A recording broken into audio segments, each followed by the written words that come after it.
What is up, everybody? This is Lyle, No Hippie Trucking and Transportation. Still coming at you from just outside the Millennium Building, representing the Woo and Peterbilt right now. I'm gonna be headed up here to the Oasis later on today.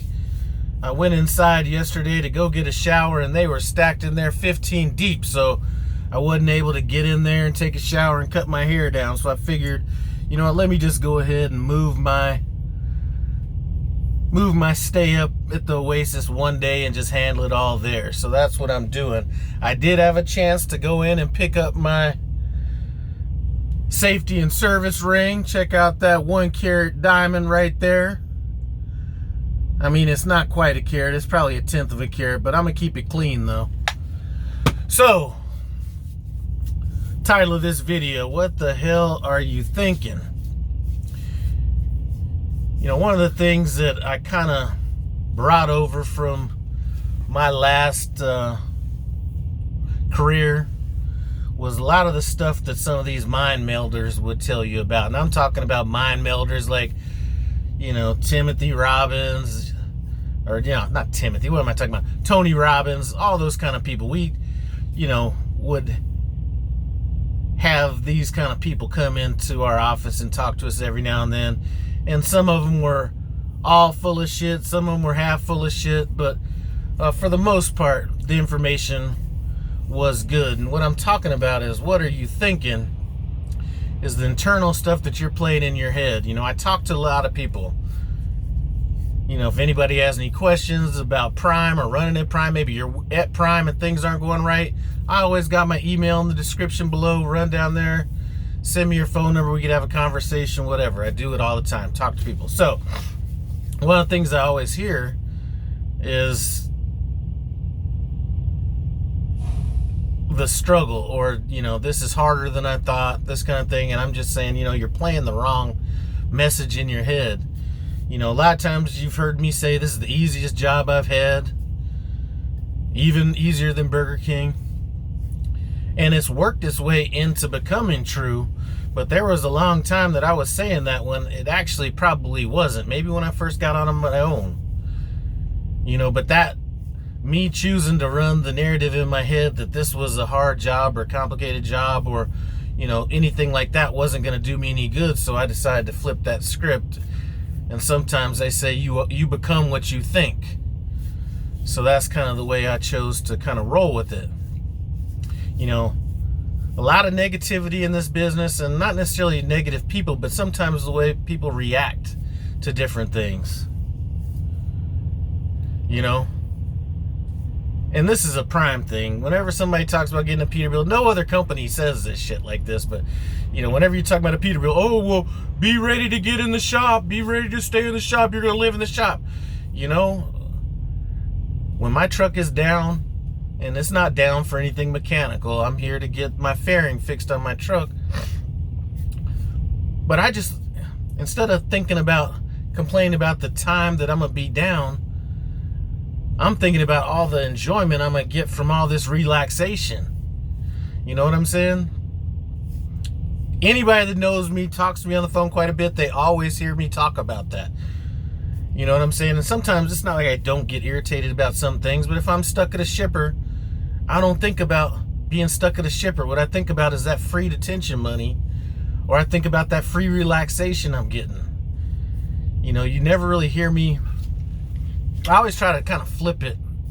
You know what I'm saying? So you just don't hear me, you know, constantly complaining about the inconveniences of this job, because there's always a bright lining somewhere in there.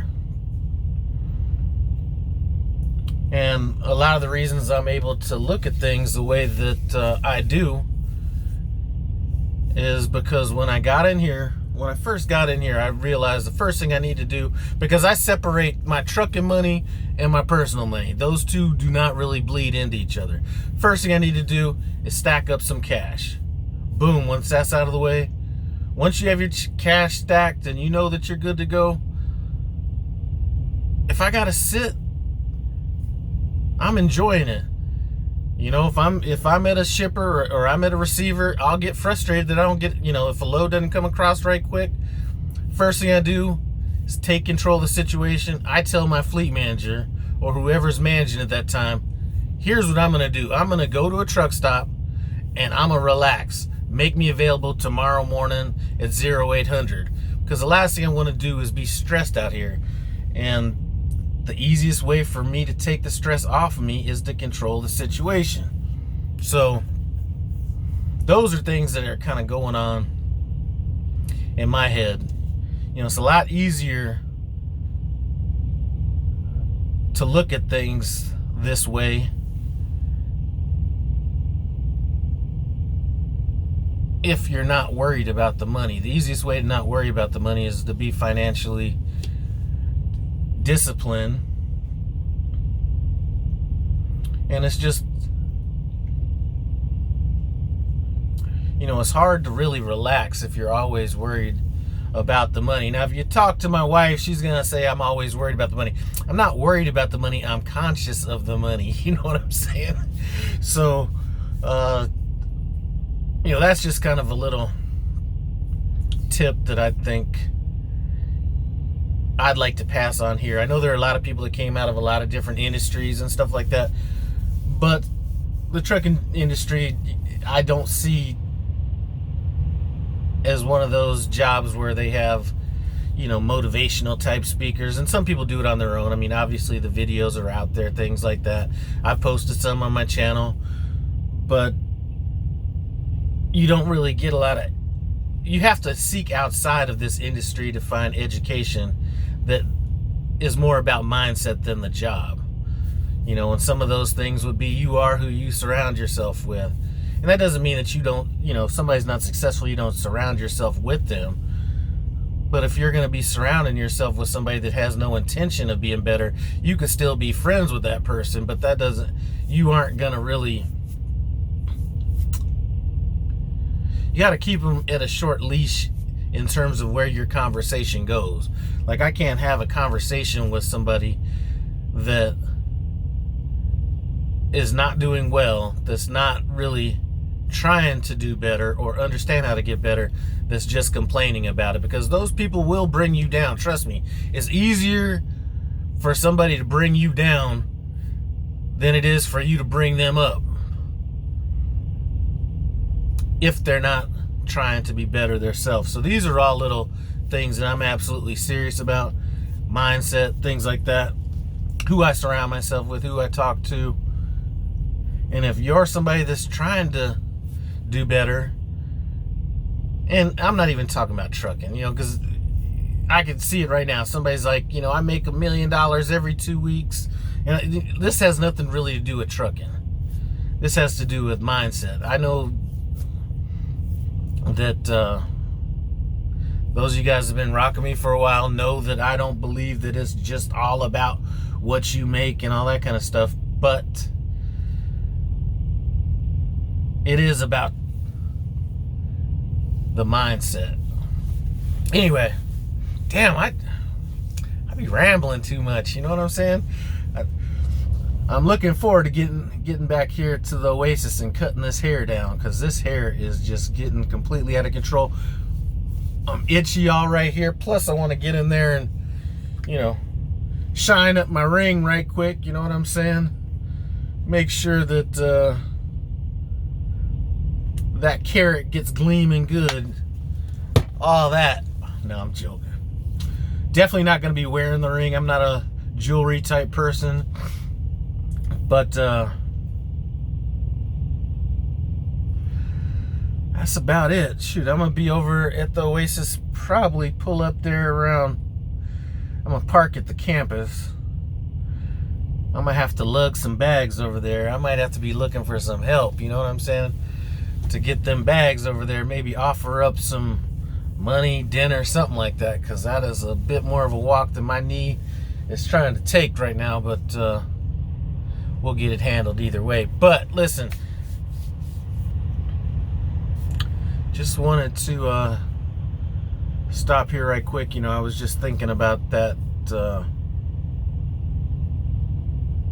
just based on some conversations I had, and then Facebook posts, where people are complaining about their truck being down and, how much it's going to cost and all that stuff. And like I said, I'm definitely conscious of the cost, but there is a bright side to all this stuff. There is a bright side to being able to catch up with some sleep. And like I said, totally off topic from what I'm talking about, just kind of reiterating my point. This second truck is supposed to come in sometime in December. I'm really not all that concerned about adding too much money to what I got right now. All I'm trying to do is just tread water, stay where I'm at right now. And so if I end up, I'm going to be in the hole next week. In the hole, I mean, unless I take money out of my emergency fund. But I just want to be right where I'm at now. So I'm going to get this truck fixed, go back out for about 2 weeks-ish, something like that. Go back home, chill out for a while. I'm not sure how long that's going to be, because obviously the wild card is when the truck is coming in, which is a little bit, if I was to play the negative the negative narrative in my head, it's I feel stressed out not knowing when the truck is coming in. But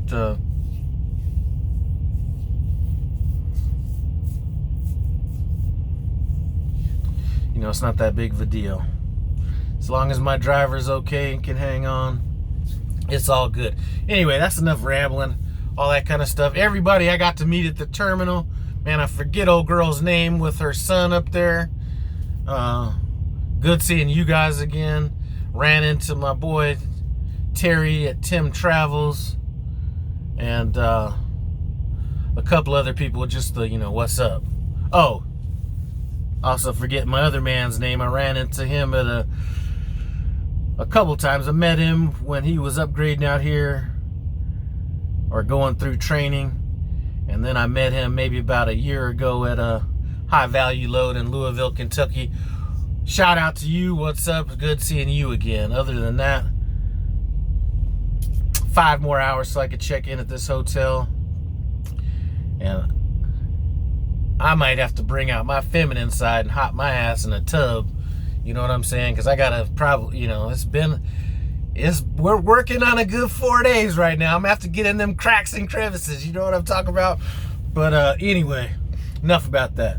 I appreciate you guys stopping by. No Hippie Trucking and Transportation. Comment, subscribe, and I'm out.